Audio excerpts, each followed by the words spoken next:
Captain Monroe requested verification of the signal's origin point. Navigation triangulated the source not from Earth's vicinity, but from a position only 20 light hours from their current location. The humans weren't responding from their home system.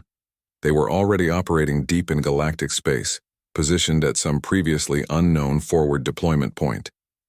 Their ships had been waiting silently in the void, undetected by standard scanning protocols, until the distress call activated their response protocols. This revealed an entirely different philosophy of galactic presence.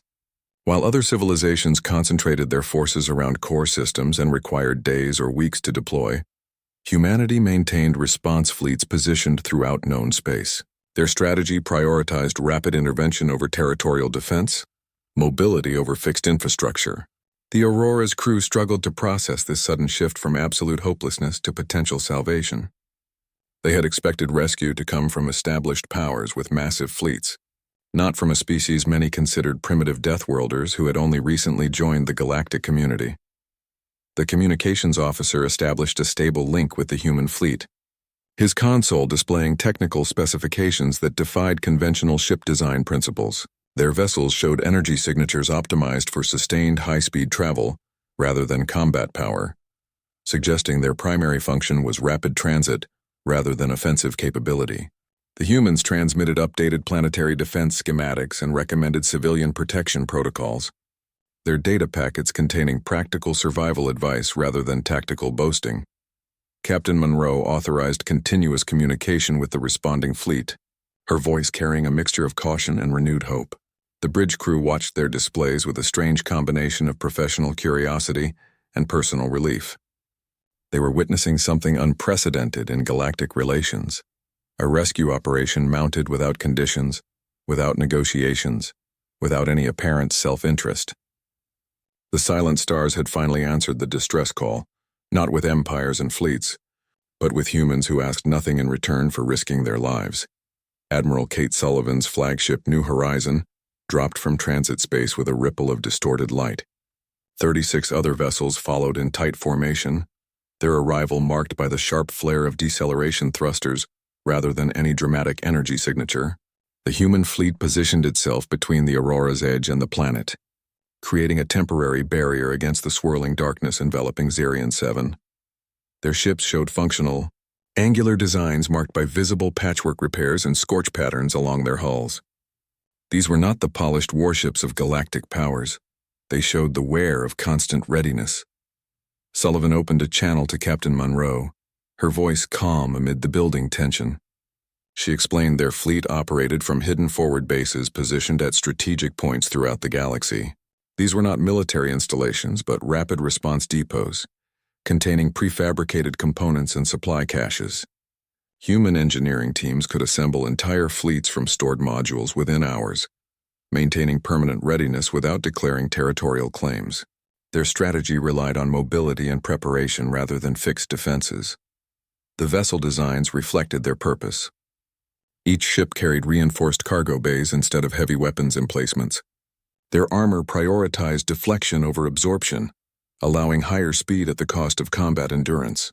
Sensor arrays focused on lifeform detection and atmospheric analysis rather than tactical scanning. Every system served the single mandate of locating civilians and extracting them under fire. The humans had built not a war fleet, but the galaxy's first dedicated interstellar rescue force. Aurora's sensor teams analyzed the newcomer vessels with growing disbelief. Energy readings showed minimal weapon power but massive engine capacity. Thermal signatures indicated extensive medical facilities and environmental systems. The ships carried enough emergency supplies to sustain tens of thousands of survivors for weeks. Their entire design philosophy reversed conventional military logic. They were built to save lives rather than take them. Admiral Sullivan transmitted their operational protocols to the Aurora. The documents revealed a network of 78 response fleets positioned throughout known space, each capable of independent operation for 6 months without resupply. They maintained complete operational secrecy to avoid political interference, revealing themselves only when distress calls activated their response parameters. Their communications used custom encryption protocols that avoided standard galactic channels, explaining why no one had detected their presence before. The human commander coordinated with Captain Monroe's science team, requesting detailed planetary scans to identify population centers still holding out against the swarm. Her officers displayed unfamiliar tactical symbols on the shared display, markers for emergency evacuation corridors, triage zones, and civilian extraction points rather than combat formations. They were preparing to fight their way to the surface not to conquer territory, but to create escape routes. Navigation officers noted how the human vessels maintained constant slight movement, even while holding position, their engines never fully powering down. This readiness cost them energy efficiency, but allowed instant response to changing conditions. Their entire operational doctrine centered on speed and adaptability, qualities most galactic militaries sacrificed for overwhelming firepower. The Aurora's crew watched the aging but meticulously maintained human ships take up defensive positions. Burn marks along their hulls told stories of previous engagements where they'd shielded civilians from harm. Scorch patterns around their engine nacelles showed how often they'd pushed beyond recommended safety limits to reach those in need. These were not conquerors' vessels. They were mobile fortresses designed to protect the vulnerable. Admiral Sullivan's voice came through the comms again, asking for updates on planetary shield generator status. Her focus remained entirely on civilian protection measures rather than offensive capabilities. The humans had redefined space warfare not as conflict between powers, but as a race against time to save lives. Their entire presence here demonstrated that some civilizations measured strength differently, not by what they could destroy, but by what they could preserve. Admiral Sullivan's battle display lit up the Aurora's briefing room, casting sharp shadows across the faces of the assembled officers. She began without preamble, her finger tracing the cloud of energy signatures surrounding Xerion 7. The swarm wasn't a fleet in any conventional sense. It was a single massive organism spanning thousands of kilometers, a biological entity that had evolved to travel between stars. Her technicians had analyzed sensor returns that showed organic structures instead of metal hulls, neural networks instead of computer systems. The evacuation continued through continuous combat, with shuttles making multiple trips to orbit and back. Each return journey brought more wounded but also more saved lives. The numbers mounted not through technological superiority, but through stubborn determination and accepted risk. They were proving that the strongest weapon in the galaxy wasn't something you could build, it was something you had to choose. Dr. Sam Rodriguez worked inside the science lab of a human cruiser while the ship shook from nearby explosions. He had secured a sample of the swarm's biological material during a brief lull in the fighting, his hands moving steadily despite the vibration of deck plates and the constant alert sirens. The sample container showed signs of stress from the acidic environment, its seals tested by the corrosive properties of the specimen inside. Rodriguez ignored the combat reports streaming across his secondary display, his focus entirely on the microscopic structures appearing under his enhanced imager. He subjected the sample to various energy frequencies, noting how the tissue adapted to disperse rather than absorb impacts. Laser testing caused temporary disruption followed by rapid cellular regeneration. Plasma exposure triggered defensive biochemical reactions that actually strengthened adjacent structures. The swarm's biology had evolved perfect countermeasures against energy-based weapons, the standard armament of every advanced galactic species. Its cellular composition included energy-diffusing layers and rapid healing mechanisms optimized against high-technology warfare. Then he tried physical force.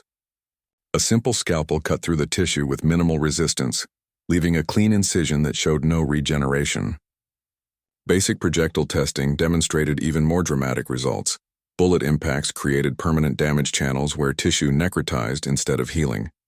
The organism could redistribute energy attacks across its entire structure, but couldn't defend against straightforward physical destruction. Its evolutionary path had prepared it for battles against advanced civilizations, not primitive violence. Rodriguez immediately understood the implications. The swarm's greatest strength, its adaptation to energy weapons, became its critical vulnerability when faced with kinetic force. Their advanced biological systems had no defense against something as simple as torn flesh and shattered chitin. The more sophisticated the energy weapon, the less effective it proved against their distributed nervous system. But basic physical trauma caused catastrophic failure at the cellular level. He transmitted his findings to the Fleet Command, his message concise and devoid of scientific jargon. The report contained simple recommendations: switch to kinetic weapons, use explosives for area denial, employ cutting tools for close combat. The humans' supposedly antiquated ballistic weapons suddenly became their greatest advantage. Their preference for bullets over beams, for fragmentation over focused energy, now made perfect evolutionary sense. Across the battlefront, human forces adjusted their tactics within minutes of receiving the data. Marines switched from energy rifles to projectile weapons. Ship-based point defense systems recalibrated to fire solid slugs instead of laser bursts. Engineering teams repurposed mining explosives into anti-swarm mines. The change in effectiveness proved immediate and overwhelming. Where energy weapons had barely slowed the advance, kinetic impacts now stopped it completely. The swarm's adaptive capabilities worked against it. Its systems attempted to counter energy signatures that no longer came, while ignoring the physical projectiles tearing through its structures. Its biological intelligence couldn't comprehend an enemy that fought with such primitive methods. The very technological superiority that made the swarm terrifying now made it vulnerable to the simplest form of violence. Rodriguez continued his analysis as the battle turned, discovering additional vulnerabilities to pressure changes and temperature extremes. His work demonstrated that sometimes the most complex problems have the simplest solutions. The galaxy had attempted to fight advanced biology with advanced technology, while the humans fought it with basic physics. Their secret weapon wasn't some mysterious technology. It was the understanding that destruction doesn't always require sophistication. Sometimes hammers work better than lasers, when what you need is to break things rather than disrupt them. Engineer Ellen Brooks directed her teams from a makeshift command center, established in a half-destroyed relay station. Her engineers worked under constant threat from swarm projectiles that still rained down on the colony.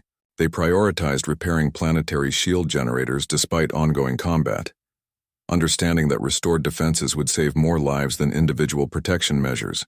Their work required balancing immediate safety against long-term reinforcement, making each decision with dual timeframes in mind. They designed new fortifications to withstand extreme conditions far beyond current threats.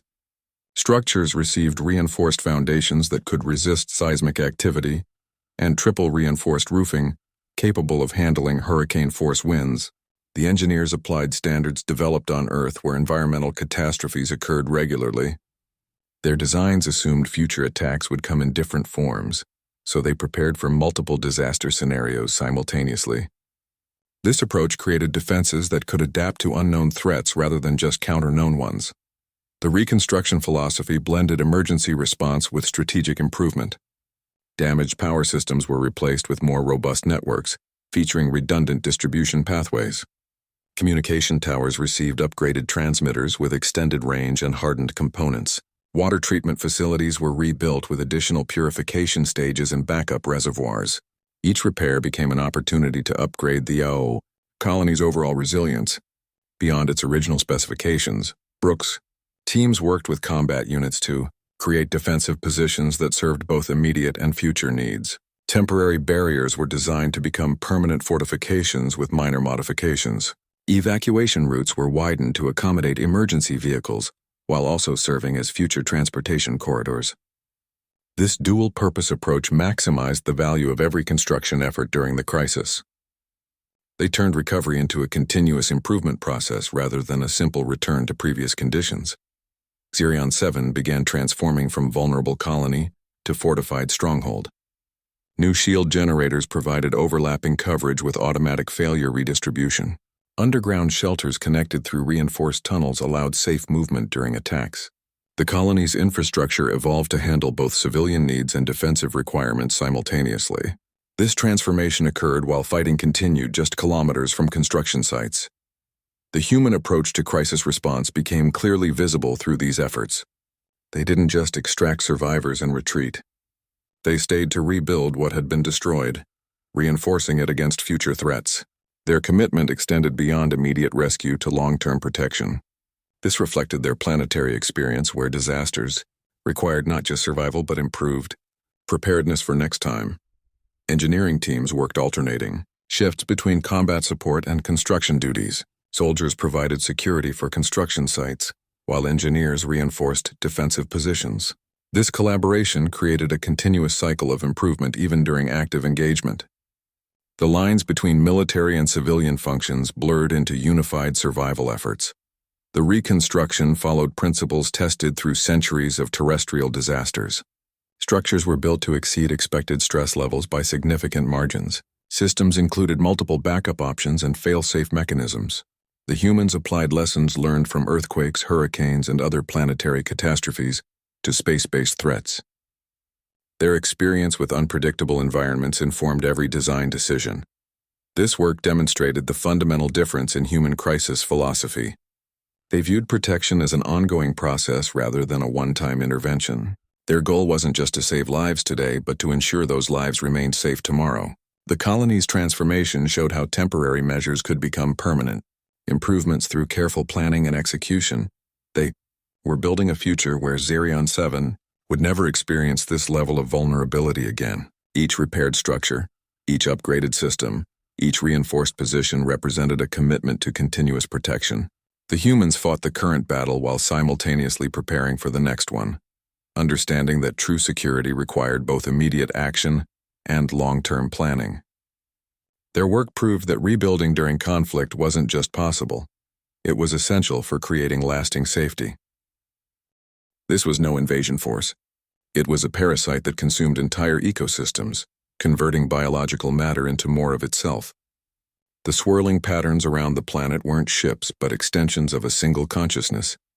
Living tentacles that could reconfigure themselves into attack formations or defensive barriers. Their composition defied standard classification, showing characteristics of both animal and plant biology, with chitinous armor and photosynthesis capabilities. The Admiral highlighted specific threat patterns. The swarm deployed biological weapons that released airborne spores capable of penetrating standard environmental filters. These spores contained neurotoxic compounds that attacked nervous systems within minutes of exposure. Standard isolation protocols proved ineffective as the particles could remain dormant for hours before activating. Crew members would experience rapid paralysis followed by systemic shutdown, their bodies becoming nutrient sources for the organism. Conventional space combat tactics would fail completely against this threat. Energy weapons caused minimal damage as the organism could regenerate damaged tissue rapidly. Laser fire actually stimulated growth patterns in some sections. Shield technology designed to deflect physical projectiles proved vulnerable to acidic secretions that ate through energy barriers. The swarm had evolved countermeasures against every standard military technology used by galactic civilizations. Humanity faced particular disadvantages. Their ships carried limited energy weaponry, prioritizing speed and cargo capacity over firepower.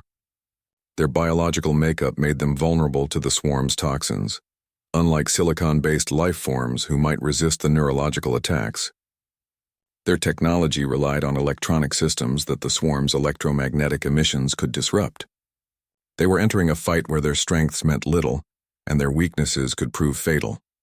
The swarm's intelligence appeared decentralized, with no central command structure to target. Destroying one section had no effect on others. It learned from each engagement, adapting tactics and developing new biological countermeasures within hours. Previous encounters showed it could incorporate technology from defeated ships into its own biology, creating hybrid organic-mechanical threats. Admiral Sullivan displayed casualty reports from earlier encounters. 3 survey ships had been lost to similar swarms in other sectors. Their final transmissions showed crews succumbing within minutes of exposure, their ships being absorbed into the growing biological mass.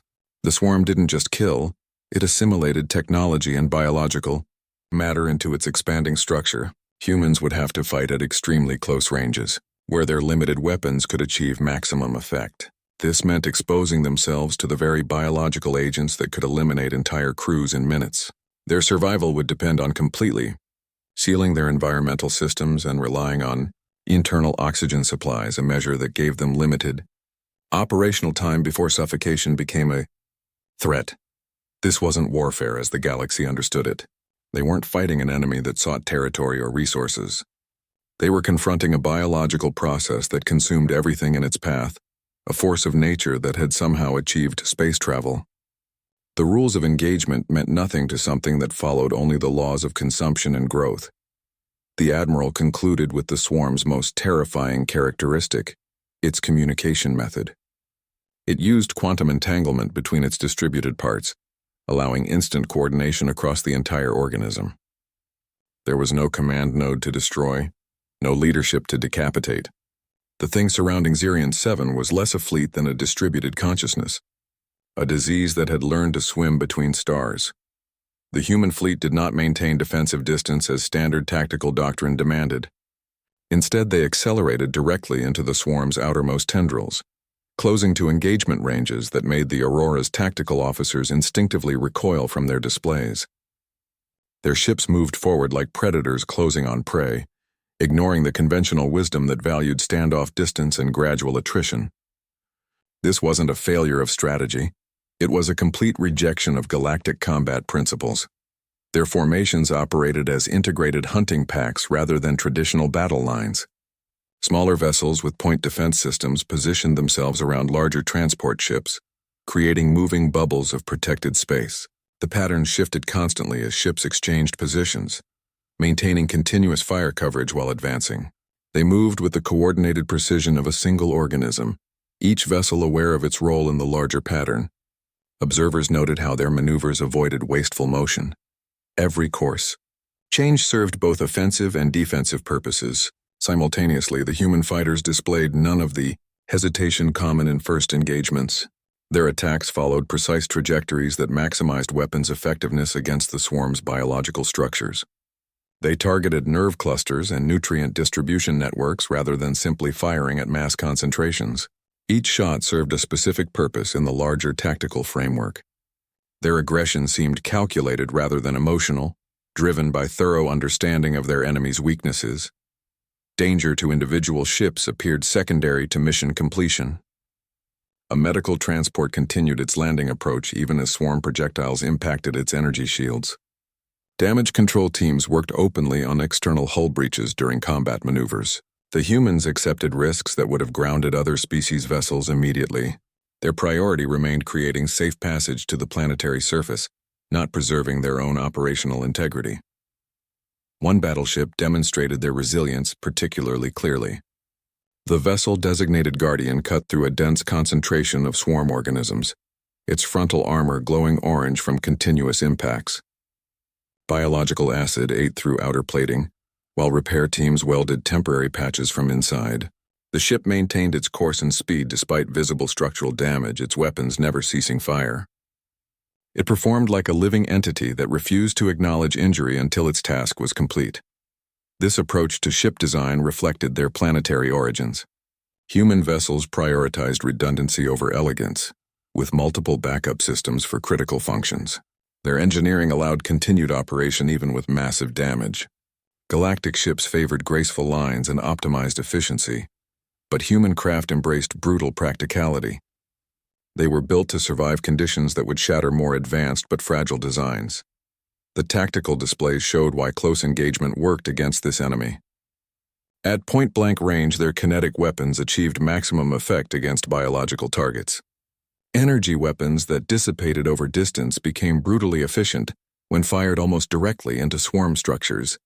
The humans fought where their technology worked best, ignoring the discomfort of proximity combat. Their willingness to accept personal risk created tactical advantages that safe distance could not provide. They weren't being reckless. They were applying lessons learned through generations of survival on a dangerous world. Their combat doctrine valued mission success over individual safety because their history taught them that sometimes sacrifice became necessary for collective survival. What appeared like aggression was actually refined pragmatism. They fought with the intensity of those who understood that failure meant more than tactical defeat. It meant leaving innocents to die. Captain Thompson's boarding teams approached the swarm vessels using specialized insertion pods rather than standard docking procedures. Their capsules drilled through the organic hulls, creating temporary openings that sealed behind them to prevent atmosphere loss. The interior presented an immediate biological hazard. Corrosive acid filled the air, eating through standard protective gear within seconds. The teams relied on multi-layer environmental armor with self-sealing mechanisms and emergency purge systems. Each step forward required constant monitoring of suit integrity. The living architecture responded to their presence like an immune system attacking pathogens. Walls contracted to block passageways, while floor surfaces secreted additional acidic compounds. Tendrils sprouted from ceilings to snag equipment and limbs. The humans moved through this hostile environment with practiced efficiency, using flamethrowers to cauterize biological growths and create temporary safe zones. Their movements followed patterns developed through simulations of extreme environments. Close quarters combat occurred in cramped spaces where traditional weapons proved ineffective. The teams used specialized blades and focused energy cutters to sever nerve clusters controlling local biological functions. They identified critical systems through rapid tissue sampling and pattern recognition rather than detailed analysis. Their approach prioritized immediate disruption over comprehensive understanding. Observers from the Aurora noted how they treated the living ship as a mechanical system to be dismantled rather than a biological entity to be studied. The teams encountered parasitic creatures that served as the swarm's internal defense mechanism. These organisms attacked with acidic projectiles and physical grappling, attempting to breach environmental suits. Human response involved coordinated fire teams providing covering movement, while medical specialists monitored for suit breaches. Their training emphasized maintaining formation integrity under constant biological assault. Every engagement risked exposure to the atmosphere that could dissolve a person within minutes. They located central nerve clusters by following energy signatures and fluid transport systems. The teams used explosives and focused plasma torches to sever critical connections, causing entire sections of the living ships to go dormant. Their methods showed brutal pragmatism. They destroyed what they couldn't understand, accepting collateral damage to achieve mission objectives. This contrasted sharply with galactic scientific protocols that would have attempted preservation and study. The Aurora's observers watched with growing astonishment as the human teams progressed deeper into the biological vessels. Their techniques rejected centuries of developed scientific methodology in favor of immediate results. They operated on instinct and experience rather than careful analysis, making decisions that would have required committee approval in other forces. Their willingness to accept destruction of potentially valuable biological data demonstrated completely different priorities. Environmental systems failed repeatedly under the acidic conditions. Teams worked under time constraints as their suits' integrity degraded. They developed improvisational solutions using sealant foams and temporary patches when standard repairs proved insufficient. This adaptability proved crucial in maintaining forward momentum through the hostile environment. They treated equipment failure as expected rather than catastrophic. The boarding actions achieved their objective through sustained physical disruption. As nerve clusters were destroyed, the living ships lost coordination and offensive capability. The humans fought the swarm using methods other races had abandoned as antiquated: close combat, physical destruction, and acceptance of high personal risk. Their success demonstrated that sometimes advanced technology proved less effective than determined intervention with basic tools. They emerged from the breached hulls as their insertion pods detonated emergency charges to seal the openings behind them. The teams returned with significant casualties and equipment losses, but having achieved what sensor scans confirmed, multiple swarm vessels had been rendered inactive. Their approach had worked not through technological superiority, but through willingness to enter hell itself and dismantle it from within. Commander Amy Walker's armored shuttles descended through the corrosive atmosphere like heavy stones falling through acid rain. Their thick hulls glowed from continuous energy weapon impacts, each hit dissipating against layered protection designed specifically for atmospheric insertion under fire. The landing zones resembled battlefields more than rescue sites, with swirling biological projectiles creating constant barrages around designated evacuation points. Walker's voice remained steady in the comms, directing her teams through shifting threats with the calm precision of someone who had done this before. Her soldiers moved through ruined streets with purposeful speed rather than caution. They prioritized extraction tempo over gentle handling, understanding that swift movement saved more lives than comfortable transport. Wounded civilians were carried in firemen's carries or dragged on emergency sleds, rather than carefully stretchered. The teams accepted that some injuries might worsen during rapid evacuation, a calculated trade-off against certain death from the approaching swarm. Their philosophy valued survival over comfort, speed over perfect safety. Engineering teams worked alongside combat units, repairing critical infrastructure even as enemy fire continued. They restored damaged shield generators using portable emitters, creating temporary safe zones that allowed more evacuations. Their work involved constant risk. Each repair required exposure to open areas where swarm projectiles could strike. They operated with the understanding that fixed defenses provided better protection than personal armor. Civilian survival depended on these temporary fortifications, holding long enough for shuttle loading. Medical personnel performed triage under fire, sorting evacuees by urgency rather than first come first served. They applied emergency treatments in moving shuttles rather than stable environments, prioritizing life-saving interventions over comprehensive care. Their kits contained rapid clotting agents and emergency oxygen rather than elaborate diagnostic equipment. Every decision followed the same principle: stabilize enough to survive the journey to orbit, then address other needs aboard the medical ships. The operation blended combat, rescue, and engineering into a single continuous effort. Soldiers provided covering fire while engineers welded broken structural supports. Medics administered pain inhibitors while evacuation shuttles lifted off under enemy fire. There were no separate phases, only constant multidisciplinary action aimed at saving as many as possible as quickly as possible. This approach required every team member to understand multiple roles and adapt instantly to changing priorities. Walker's command shuttle became a mobile coordination center, its displays showing real-time updates from all sectors. She redirected resources based on immediate needs rather than predetermined plans. A shuttle might abort one landing approach to reinforce another location where defenses were failing. Engineering teams shifted from repair to evacuation support when swarm pressure increased. This fluid response maximized efficiency, but required accepting higher risks at individual points. The humans demonstrated what truly set them apart from other species. Their secret weapon wasn't advanced technology or superior tactics. It was their willingness to accept personal danger to save strangers. They operated where other forces would have declared conditions unacceptable. They made decisions that prioritized civilian survival over military advantage. Their entire approach reflected a simple truth: sometimes saving lives required risking your own. This philosophy emerged from their planetary history. Humanity had evolved on a world where natural disasters and environmental threats demanded collective response. They understood that survival sometimes meant dangerous action rather than safe inaction.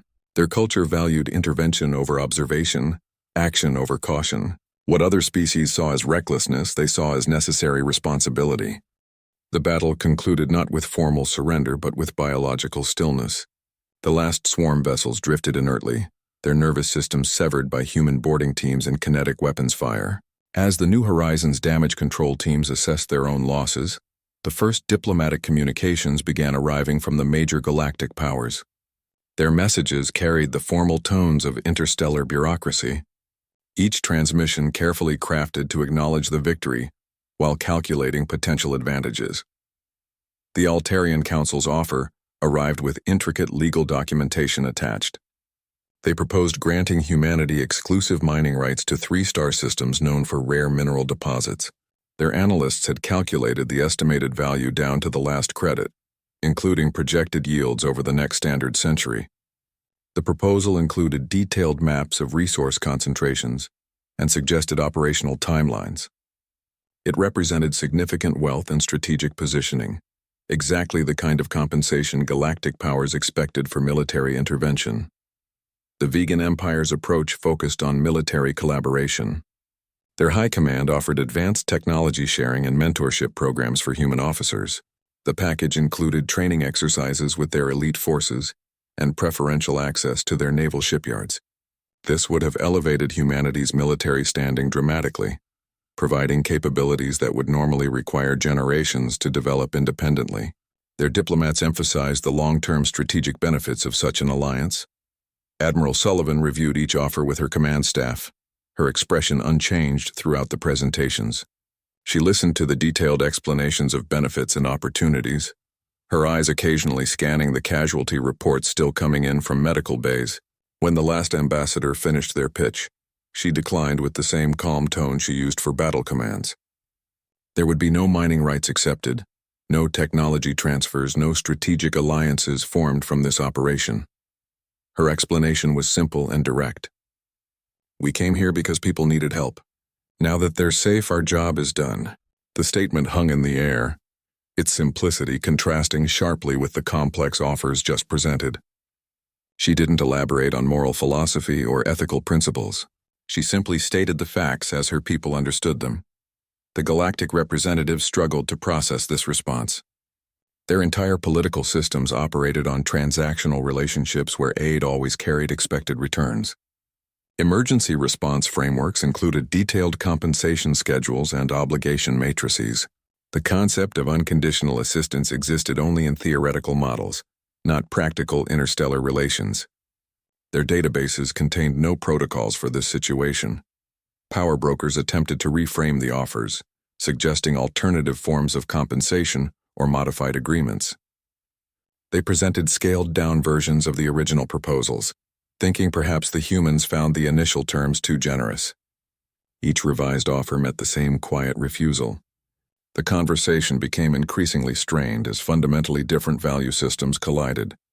Economic analysts ran new calculations, trying to determine what hidden advantages the humans might be seeking. Political strategists examined potential long-term benefits that might not be immediately apparent. Military planners looked for subtle positioning that could indicate future expansion plans. Everyone searched for the angle that must exist, because in galactic politics every action served some strategic interest. They were missing the fundamental point. The humans measured success in lives saved, not resources gained. Their risk assessment included civilian casualties as the primary cost, not ship losses or expended ammunition. Their strategic planning focused on protection rather than conquest. This difference in priorities created a communication gap that standard diplomatic language couldn't bridge. The refusals continued through 17 separate offers from various powers and organizations. Each proposal became slightly more desperate as the galaxy's established powers realized their entire framework of interstellar relations had encountered something outside its parameters. They were trying to pay for something that wasn't for sale, to negotiate where no transaction existed. Admiral Sullivan finally ended the discussions by redirecting all further communications to her junior officers. She returned to coordinating medical evacuations and damage assessments, her focus entirely on the ongoing recovery efforts. The lesson became clear through her actions rather than her words. Some things shouldn't have price tags, especially mercy. The galaxy's powerful learned that day that humanity's currency wasn't credits or territory, but something much simpler. They valued helping others, and that was compensation enough. The humans waited until every offer of compensation had been politely declined before making their own request. Admiral Sullivan stood before the gathered diplomatic representatives, her uniform still showing dust from the recent battle. She asked for just two things: a comprehensive list of all known colonies that might require protection if the swarm returned, and a simple promise that whenever a distress call went out, someone would answer it. The demand took exactly 12 seconds to deliver, and left the chamber in complete silence. Grand Admiral Thex of the Vegan Empire leaned forward in his command chair, his usually impassive features showing genuine confusion. His tactical displays showed the potential value of 3-star systems being voluntarily offered and refused. His political advisors had prepared dossiers on territorial advantages and resource allocations. They had no briefing materials for this situation. The human request contained no hidden clauses or strategic positioning. It was exactly what it appeared to be, a call for collective responsibility. This wasn't about expanding influence or securing resources. The humans were proposing a fundamental shift in how galactic civilizations approached emergency response. They wanted to create a system where civilian protection transcended political boundaries and strategic considerations. Their demand challenged the core principles that had governed interstellar relations for centuries. Where others saw opportunities for gain, they saw opportunities to prevent suffering. The established powers struggled to process this paradigm shift. Their entire diplomatic framework operated on calculated exchanges and balanced obligations. The concept of unconditional assistance existed only as theoretical exercise, not practical policy. Database searches for precedent came back empty. Legal departments found no existing treaties or agreements that covered this type of arrangement. They were navigating uncharted political territory. Admiral Sullivan's request contained implicit challenges to current power structures. By asking for a list of vulnerable colonies, she was forcing recognition of collective weakness. By demanding a promise to answer distress calls, she was creating moral obligations that superseded strategic interests. This wasn't just about changing procedures, it was about changing how civilizations viewed their responsibilities to each other. The human approach reflected their planetary experience. They came from a world where natural disasters required collective response regardless of political boundaries. Their history included countless examples of nations helping neighbors during earthquakes, tsunamis, and other catastrophes. They viewed the galaxy not as separate territories but as interconnected communities where danger to one represented danger to all. Diplomatic channels flooded with analysis requests as powers tried to understand the implications. Economic models failed to calculate the costs and benefits of such an arrangement. Military strategists struggled to incorporate unconditional response into their planning. The entire concept defied standard risk assessment methodologies that prioritize national interests above all else. The humans waited patiently while the galaxy processed their simple request. They didn't elaborate or negotiate. Their position remained clear and consistent. Either civilizations would commit to protecting each other, or they wouldn't. There were no intermediate positions, no partial agreements, no conditional acceptances. This absolute stance created unexpected unity among typically divided powers. The silence stretched as representatives consulted with their governments. Secure communications flashed across light years as leaders debated this fundamental shift in interstellar relations. The humans had accomplished what no diplomatic initiative had managed. They had forced the galaxy to confront its collective conscience. They had turned a military victory into a moral challenge. Admiral Thex finally broke the silence, his voice carrying the weight of reconsidered positions. He agreed to provide the requested list and made the commitment on behalf of his empire. Other representatives followed suit, their agreements creating a new framework for galactic relations. The humans had refused mining rights and strategic advantages because they wanted something more valuable. They wanted the galaxy to change its heart, to remember that some values transcended politics and profit. Admiral Sullivan stood before the gathered representatives of 20 civilizations, her uniform still bearing the subtle marks of recent combat. She announced the formation of the Galactic Protection Alliance with the same direct tone she used for battle commands. This new organization would operate under a single principle: when any world called for help, someone would answer. The framework required each species to contribute according to their capabilities, creating a shared network of protection that benefited all members equally. There would be no dominant power, no superior species, only collective responsibility. The Alliance's founding documents abandoned centuries of single-species sovereignty in favor of a civilian-focused mandate. Protection would extend to any populated world regardless of political affiliations or strategic value. This represented the most significant shift in galactic relations since the formation of the first interstellar councils. The old system of calculated interests and conditional aid gave way to unconditional response protocols. Civilian safety became the primary metric for all Alliance operations. Captain Lisa Monroe received her new assignment directly from Admiral Sullivan. She would command the Unity, the Alliance's flagship designed and constructed through collaborative efforts from all member species. The vessel incorporated Altarian sensor technology, vegan armor systems, crystalline navigation arrays, and human structural design. Its very construction symbolized the new, cooperative spirit, each civilization contributing their strengths to create something none could achieve alone. The Unity's mixed crew roster became the Alliance's living embodiment. Specialists from different species worked alongside each other in integrated teams, their diverse capabilities creating operational flexibility no single species crew could match. Training programs emphasized cross-cultural understanding and adaptive problem-solving. The ship's command structure featured rotating leadership positions to prevent any one species from dominating decision-making. This approach ensured the alliance remained truly collaborative, rather than merely coordinated.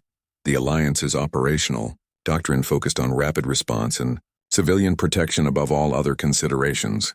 Member worlds maintained dedicated emergency fleets at strategic locations throughout known space. Their positions constantly adjusted based on threat assessments and population density maps. Response time became the critical measurement of effectiveness, replacing traditional military metrics like enemy casualties or territory gained. The goal was always preservation, rather than destruction. Funding and resources came through proportional contributions based on each species' economic capacity. Wealthier civilizations provided more ships and equipment, while others contributed specialized expertise or strategic positioning. The system ensured fairness without creating dependency, as all members benefited from the shared protection network. This economic model represented another break from traditional galactic politics, where aid always carried political strings attached. The Alliance headquarters, established on neutral territory, symbolized its inclusive nature. The facility housed representatives from all member species working in integrated command centers. Decision-making followed consensus models rather than hierarchical commands, though emergency protocols allowed rapid response when needed. This balanced approach maintained efficiency while preserving the collaborative spirit. Training exercises involved mixed species teams tackling simulated disasters and threats. These drills emphasized communication across cultural boundaries and adaptation to different physiological capabilities. Participants learned to leverage their diversity as a strength, rather than seeing it as an obstacle. The exercises proved that collective action could achieve what separate efforts could not. The Galactic Protection Alliance represented not conquest but collaboration. It wasn't an empire building its influence through force or coercion. It was a neighborhood agreeing to watch out for each other, recognizing that safety became stronger when shared. The humans had refused mining rights and strategic advantages because they understood something fundamental about security. It works best when everyone participates. They weren't seeking to rule the galaxy, just to make it safer for everyone living in it. The Unity's bridge hummed with the quiet efficiency of integrated systems from 20 different civilizations. Altan sensor displays shimmered beside vegan tactical consoles, while crystalline navigation arrays cast soft light across human-designed control stations. Crew members from various species moved through the spacious command center with practiced coordination, their different physiologies adapting to a shared working environment. The ship represented the Galactic Protection Alliance in its purest form, a vessel where no single species dominated and collective operation became the standard. Jake Powell sat at the communication station, his human hands moving across interfaces designed for multiple limb types. His appointment as permanent communications officer symbolized the new approach to galactic relations. Where once he had been the lone human listening for answers from silent stars, he now coordinated responses from a network of civilizations that had learned to answer each other's calls. His console displayed real-time updates from across known space, each transmission carrying the potential for another coordinated rescue operation. What philosophy allows humans to repeatedly risk everything for complete strangers? Their approach seems illogical to species that prioritize self-preservation above all else. The answer lies in their planetary origin story. Humanity emerged from a world where survival demanded mutual protection. They understand that today's stranger might be tomorrow's savior, that helping others ultimately helps everyone. This isn't naive idealism. It's practical survival strategy refined through millennia of crisis. Their creed remains simple and consistent. When someone calls for help, you answer. No questions about political affiliations or resource value. No calculations about potential returns on investment. Just immediate response to demonstrated need. This straightforward approach cut through centuries of diplomatic complexity and strategic hesitation. It replaced conditional aid with unconditional assistance. The Alliance operationalized this philosophy into actionable protocols. Response fleets maintain constant readiness at strategic points. Cross-species training ensures seamless cooperation during emergencies. Shared resources mean no civilization faces threats alone. This system transformed theoretical compassion into practical protection. It proved that good intentions require operational frameworks to become effective action. Admiral Sullivan's reflection captured the essential truth behind their success. Strength isn't about how much you can take or control. Real strength shows in what you choose to protect. The galaxy learned that protecting others doesn't weaken you. It strengthens everyone. This understanding created a security framework more resilient than any defensive alliance or military pact. They built something that couldn't be broken because it was based on mutual care rather than mutual fear. The human philosophy works because it recognizes fundamental reality. In a dangerous universe, isolation means vulnerability. Connection means survival. Their simple creed, answer the call, became the foundation for galactic security that actually secured something worth protecting. Not territories or resources, but lives and communities. They demonstrated that the strongest civilizations aren't those that conquer others, but those that protect them.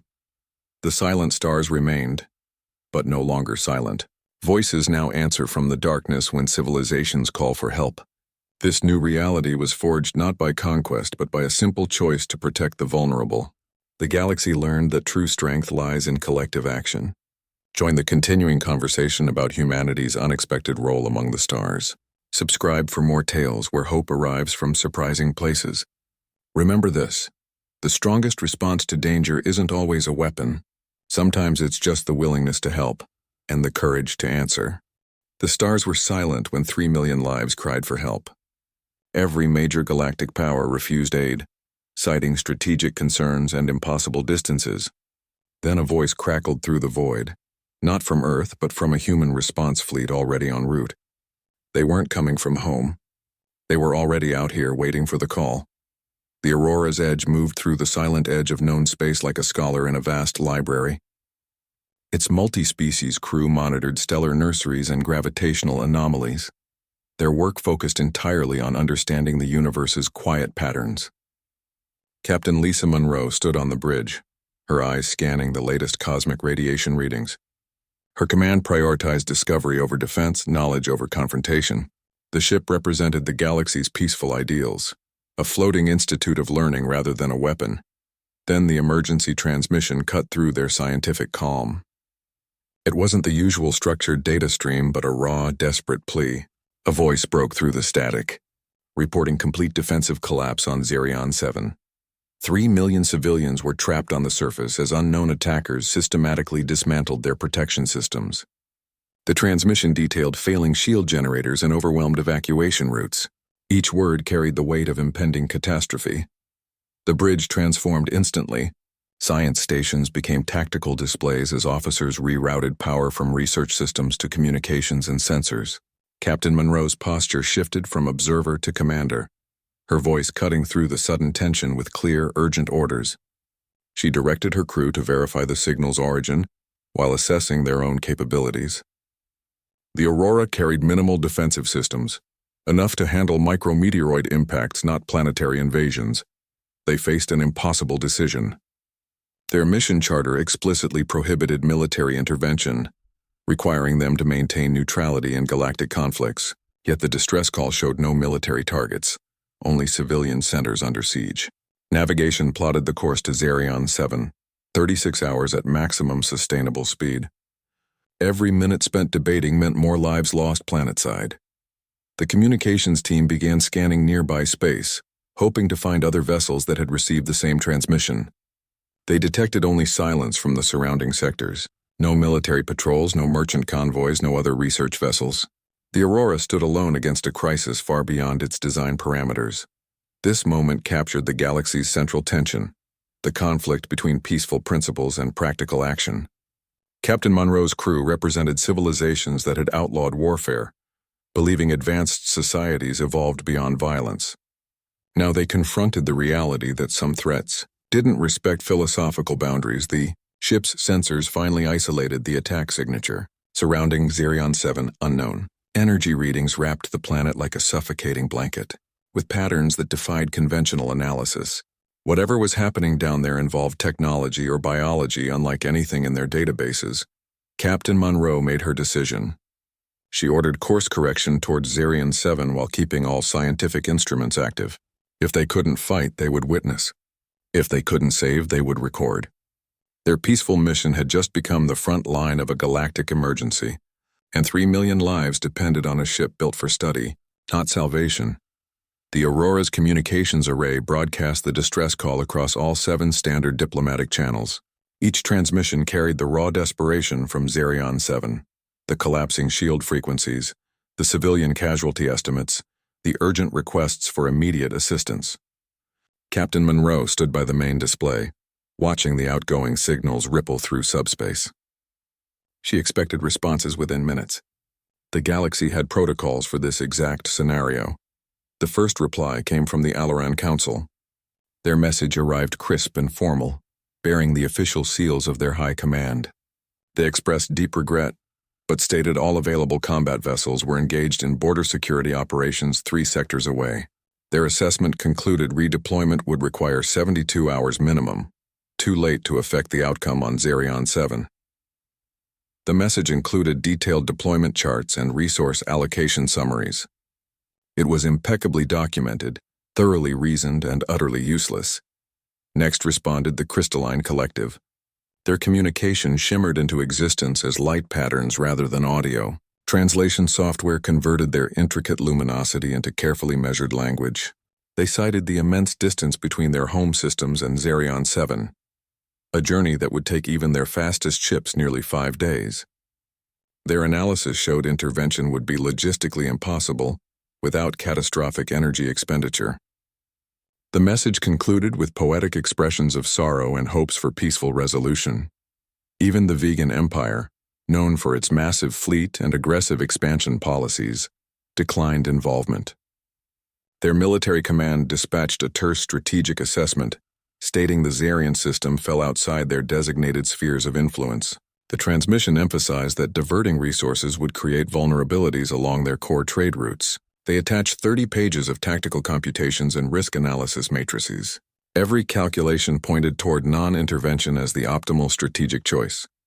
Each response followed the same pattern, polite regret supported by overwhelming logistical evidence.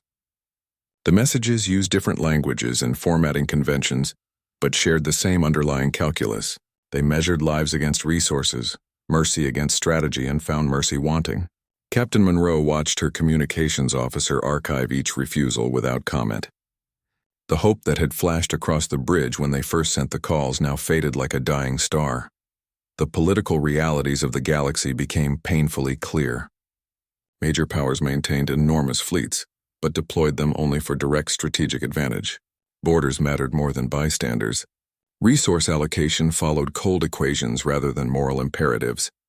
The 3 million civilians on Xerion 7 weren't worth the fuel expenditure or tactical repositioning required to save them. Captain Monroe's hands tightened on the railing as the final response arrived, from the smallest diplomatic contact. Another refusal, another set of impeccably reasoned excuses.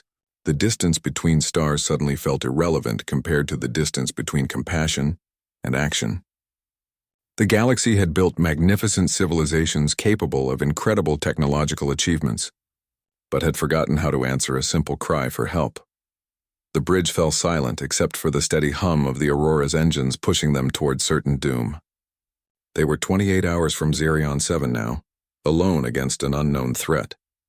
Every major power had weighed 3 million lives against their strategic interests, and found those lives insufficient.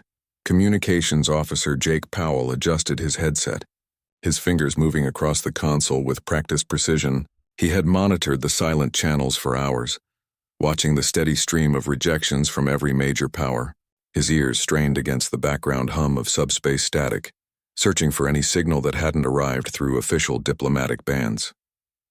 The bridge had settled into grim acceptance of their solitary mission when his hand suddenly paused over an unfamiliar frequency display. A weak signal pulsed there, using modulation patterns he'd never encountered in standard communications protocols. He enhanced the transmission, filtering out interference from nearby nebular radiation. The signal strengthened gradually, revealing a compressed audio stream buried beneath layers of encryption unlike any galactic standard. His console automatically decoded the message using emergency override protocols, and a voice emerged from the static, calm, measured, and speaking universal with a distinct accent none of the crew recognized. The speaker identified themselves as Commander Evans of the Human Expeditionary Fleet, already en route to Zerion 7 with an estimated arrival time of 72 hours. The message contained no requests for clarification about the nature of the threat. It asked no questions about potential compensation or strategic advantages. It didn't inquire about the political affiliations of the civilians under attack or the legal status of intervention.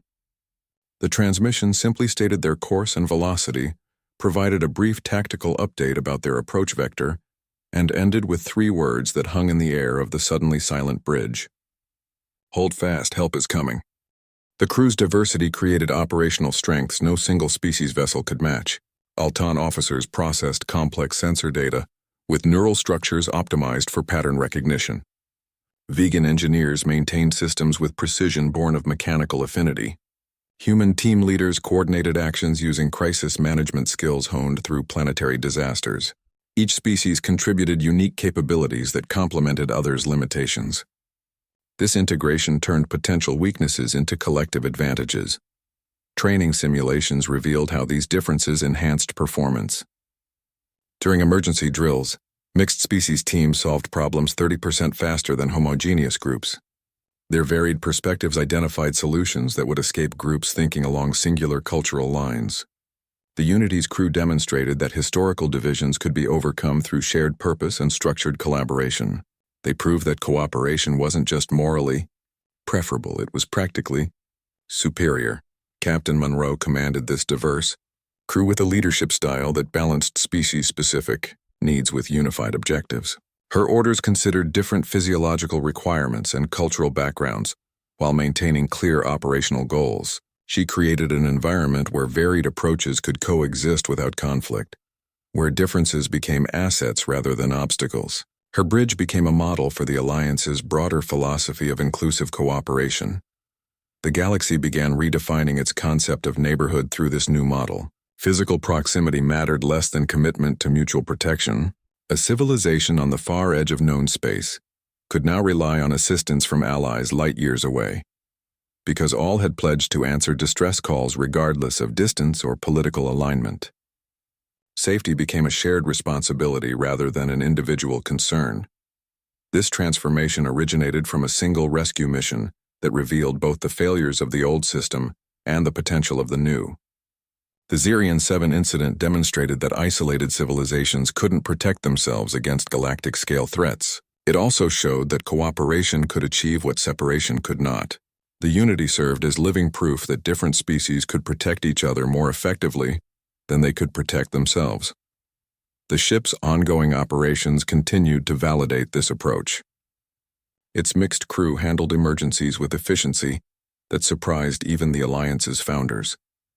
They responded to colony disasters, medical crises, and environmental catastrophes with speed and coordination that single-species teams couldn't match. Each successful mission reinforced the value of their collaborative model. The Unity represented more than just a spacecraft. It embodied a fundamental shift in how civilizations interacted.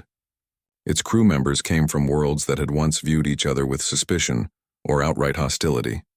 Now they worked side by side, their shared experiences creating bonds that transcended species boundaries. They had become living proof that the galaxy's strength lay in its diversity, not in its division. The Galactic Protection Alliance's first operational review arrived exactly 6 months after the Zerion 7 rescue. The report documented 47 major emergencies responded to across 23 sectors. Each incident received detailed analysis of response times, resource allocation, and outcomes. The data showed a fundamental shift in how the galaxy handled crises, no longer as isolated events but as collective responsibilities. This represented the most significant change in interstellar relations since the formation of the first diplomatic councils. Natural disasters accounted for 23 of the responses. The Alliance deployed to volcanic eruptions, atmospheric collapse events, and tectonic instability incidents. Their team stabilized failing planetary cores and restored damaged environmental systems. Each operation followed the human-developed protocol of immediate intervention, followed by infrastructure reinforcement. The approach prevented temporary emergencies from becoming permanent catastrophes. Pirate attacks and security threats composed 15 responses. Alliance vessels interdicted raider fleets targeting merchant convoys and vulnerable colonies. Their tactics emphasized civilian protection over enemy engagement, creating safe zones rather than pursuing attackers. This defensive focus reduced collateral damage and prevented escalation of conflicts. The presence of multi-species crews often deterred aggression before combat began. 9 responses involved technical failures and accidents. Starship breakdowns, orbital station malfunctions, and power grid collapses all received rapid assistance. Engineering teams from multiple species collaborated on repairs that would have overwhelmed local resources. Their diverse technical backgrounds created solutions that single-species teams might have missed. This technical cooperation became one of the Alliance's unexpected strengths. The average response time stood at 36 hours from distress call to assistance arrival. This metric represented a dramatic improvement over pre-Alliance timelines that often stretched to weeks or months. The improvement came from pre-positioned response fleets and streamlined decision-making processes. Delay meant lives lost, so the Alliance prioritized speed over perfection. Over 2 million lives were saved during these 6 months. The number represented colonists rescued from collapsing habitats, crews extracted from disabled ships, and civilians protected from various threats. Each life saved reinforced the Alliance's core philosophy, that rapid response produced better outcomes than delayed perfection. The human emphasis on speed over caution had proven its value repeatedly. Distress calls no longer went unanswered or received politely declined responses. The Alliance's commitment to answering every call created a new galactic standard. Civilizations began designing their emergency systems around the expectation of external assistance. This shift in thinking transformed how societies prepared for and responded to disasters. Cross-species cooperation became routine rather than exceptional. Mixed crews developed standardized procedures that leveraged their diverse capabilities. Training programs focused on intercultural communication and adaptive problem-solving. The Alliance proved that differences could become strengths when properly integrated into operational frameworks. The numbers told a clear story. Previous galactic emergency response systems had prioritized jurisdictional boundaries and resource conservation. The human-led approach valued immediate action and collective responsibility. Their philosophy demonstrated that speed saved lives more effectively than cautious deliberation. The 2 million lives saved in 6 months proved what the humans had known from their planetary experience. When disaster strikes, hesitation costs more than action. The Century mining disaster began as a standard structural alert. A routine excavation had triggered unexpected tectonic shifts, trapping 200 miners beneath 3 kilometers of collapsed rock and machinery. Local rescue teams quickly realized the situation exceeded their capabilities. The mine's internal sensors showed multiple collapse zones and unstable pressure readings. They activated the galactic distress frequency, their transmission reaching the newly formed Alliance's Coordination Center. Admiral Sullivan received the alert aboard the Unity. She immediately recognized this as the Alliance's first major test since its formation. The operation would require perfect coordination between species that had never worked together on this scale. She activated response protocols, dispatching teams based on their specialized capabilities rather than proximity. This decision demonstrated the Alliance's core principle, using the right resources rather than the closest ones. Human heavy equipment teams arrived first. Their massive drilling vehicles began creating new access shafts through solid rock, their operators working with precise aggression. The machines chewed through geological layers that would have stopped conventional mining equipment. Human engineers monitored structural stress readings, adjusting their approach to prevent further collapses. Their planetary experience with mining disasters informed every decision. Alaran medical ships established a field hospital at the mine entrance. Their advanced diagnostic equipment could detect life signs through solid rock, pinpointing trapped miners' locations. Medical teams prepared for various injury scenarios, their technology capable of stabilizing critical patients within minutes. They coordinated with rescue teams to ensure immediate treatment upon extraction. Their presence turned the operation from recovery to active life-saving. Crystalline structural engineers analyzed the mine's integrity using specialized sensor arrays. They identified stress points and potential failure zones that other species might miss. Their recommendations guided the human drilling operations, preventing secondary collapses. They reinforced unstable sections with energy field projectors, buying time for the rescue efforts. Their unique perspective on material stress proved invaluable. The operation required continuous coordination between these diverse teams. Human drillers followed crystalline guidance while Alaran medics provided real-time updates on minor conditions. Communication channels remained open across species barriers, with translation software ensuring perfect understanding. Each group adapted their procedures to accommodate others' capabilities. This integration created a rescue system greater than the sum of its parts. 14 hours after the first alert, the last miner reached the surface. All 200 workers survived with only minor injuries. The operation had achieved what single-species efforts could not: perfect coordination of specialized skills under extreme pressure. The success demonstrated that the Alliance could handle complex emergencies through collective action. This rescue became the blueprint for future operations. The Alliance documented every aspect of the coordination, creating standardized procedures for mixed-species response. Other mining colonies adopted the safety protocols developed during the operation. The collaboration proved that emergency response had evolved into a multidisciplinary craft that leveraged diversity as its greatest strength. The Century operation showed how different capabilities could combine to overcome challenges that would defeat homogeneous teams. It validated the human philosophy that collaboration produced better outcomes than isolated excellence. The rescue didn't just save miners. It saved the concept of galactic cooperation by proving its practical value. Future emergencies would follow this model, each response building on the lessons learned beneath Century's rocky surface. The Alliance had passed its first major test by doing what once seemed impossible, making different species work together as a single organism.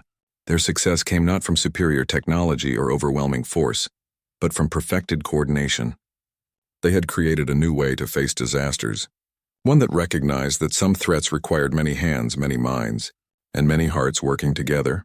Earth's conference facilities hummed with the quiet intensity of species that had never before collaborated on this scale. Representatives from major powers occupied specially designed seating that accommodated different physiologies, their varied forms moving through human-designed spaces with careful coordination. The 3-week gathering focused on turning the emergency response framework into a permanent galactic institution. Every discussion centered on practical implementation rather than theoretical ideals. They were building something that had to work under fire, not just look impressive on diplomatic documents. Diplomats from each civilization pledged specific contributions to the Alliance. The Altarians committed their advanced sensor networks for early threat detection. The Crystalline Collective offered logistics coordination for resource distribution. The Vegan Empire provided heavy warships from their reserve fleets. Each species offered what they did best, creating a combined capability greater than any individual contribution.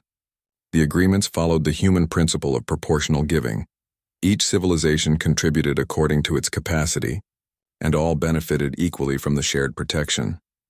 They established a supranational defense approach that prioritized civilian protection above all other considerations. This represented the most significant shift in galactic security philosophy in centuries. Military forces would now serve primarily as protective shields rather than offensive weapons. The framework included clear protocols for rapid response across political boundaries, eliminating the jurisdictional debates that had delayed previous rescue efforts. This new system valued lives over territory, safety over sovereignty. The Unity was designated the Alliance's flagship, its mixed crew becoming the model for all future operations. The vessel would carry the banner of joint command and cross-species logistics, demonstrating that different civilizations could work together seamlessly. Its mission profile emphasized disaster response and civilian protection rather than traditional military operations. The ship's design incorporated contributions from multiple species, creating a vessel that represented unity rather than dominance. This new order focused on preparedness and reciprocity rather than domination. Member civilizations agreed to maintain rapid response fleets at strategic locations throughout known space. They would train together regularly, developing standardized procedures for mixed species operations. The system ensured that help would arrive quickly because it was already positioned for response, not because political agreements had been negotiated. This approach recognized that speed saved lives more effectively than deliberation. The conference's success came from addressing practical concerns rather than philosophical debates. Engineers worked out compatibility issues between different technologies. Medical teams developed cross-species treatment protocols. Communications specialists created standardized emergency frequencies. Each solution focused on making the alliance operational rather than theoretically perfect. They built something that could function in crisis conditions, not just conference rooms. The humans' approach to the Zarian 7 rescue became the foundation for the entire framework. Their willingness to risk everything for strangers demonstrated a philosophy that strength meant protecting the vulnerable. This contrasted with previous galactic norms where power was measured by conquest and control. The conference codified what the rescue had proven, that true security came from collective responsibility rather than individual advantage. The resulting agreements created a galaxy where distress calls would always receive answers. Civilizations that had once viewed each other with suspicion now pledged mutual protection. The alliance represented a fundamental shift from isolation to interconnection, from self-interest to shared responsibility. It proved that different species could protect each other more effectively than they could protect themselves, and that sometimes the strongest thing you could do was protect something weaker than yourself. Admiral Kate Sullivan stood on the observation deck, her reflection faint in the reinforced glass. Beyond the transparent surface, the stars hung in silent patterns that had witnessed countless civilizations rise and fall. Her voice carried the measured tone of someone who had seen both endings and beginnings. She described the alliance's core principle without flourish or exaggeration. Sometimes the strongest thing you can do is protect something weaker than yourself. The statement landed with the weight of tested experience rather than philosophical ideal. This ethic emerged from humanity's planetary experience. Earth's history involved constant survival challenges, extreme weather, resource scarcity, environmental shifts. Their species evolved through cooperation against overwhelming threats. They learned early that individual strength meant less than collective protection. This understanding became embedded in their cultural DNA, shaping how they approached crisis and conflict. Their concept of strength revolved around safeguarding rather than dominating. They considered it their job to protect light in the darkness, not because some treaty required it or because they expected compensation. They did it because someone should. This sense of responsibility transcended legal obligations or strategic calculations. It came from the basic understanding that civilization only works when members look out for each other. Their actions at Zarian 7 demonstrated this principle in its purest form. Intervention without expectation of reward. The galaxy had gradually adopted this perspective. Civilizations that once measured power by territorial control now evaluated it by protective capacity. Distress calls gained new significance as tests of collective responsibility, rather than opportunities for strategic advantage.